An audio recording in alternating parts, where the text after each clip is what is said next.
Shalom. Today's video on Misnomers in the Torah, we're going to discuss something called Tumas Halev, or Bilbo Halev, or there's a lot of different phrases that our rabbis use to describe this. And the idea is that when somebody eats non-kosher food, it causes them spiritual harm.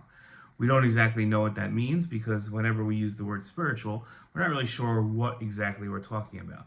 But if you look at certain of rabbis, and this is a valid thing that we find in rabbinic literature, it says that if you have non-kosher food, it will spiritually harm you somehow. Now, that, again, legitimate thread of thought. I have trouble with it, and I'll explain why. It doesn't make really much sense to say that eating something not kosher could harm you. What harms us is sin. Sin harms us. So meaning if I eat something not kosher, the decision to eat the non-kosher food is what causes me harm, not the non-kosher food itself. And you'll say, well, of course those rabbis mean the decision to eat non-kosher food when they say that eating non-kosher food causes spiritual harm. Well, that's not necessarily true. One of the main examples that are pointed to in this discussion is a baby nursing.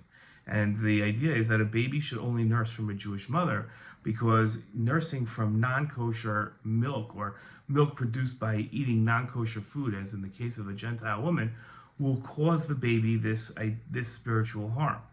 If it's all about the decision to eat non-kosher, a baby can't make a decision to eat non-kosher. So that wouldn't work. So the rabbis actually mean that simply eating non-kosher food, whether or not you've made the decision, and evidently it would be true, I guess you'd have to say that even if somebody put a gun to your head and halachically you have to eat non-kosher food, this theme of thought would still think that you are causing harm to yourself, even though the halacha demands that you do this. And it's very hard for me to accept the fact that you could follow halacha and be causing damage to your soul. That seems to be a contradiction that doesn't work. It's illogical, and the Torah is a book of wisdom, so that wouldn't work.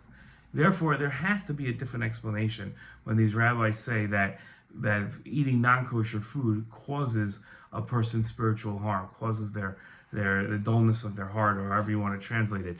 And the way I understand it is that when in case of a baby, for instance, the baby is, when we know now, because science proves this, that the baby, when it nurses, develops a connection with the person it's nursing from. Some of the strongest connections that a baby makes with its mother is by nursing. It's why doctors stress that nursing is healthy and nursing is to be encouraged. It creates that bond between the mother and the child.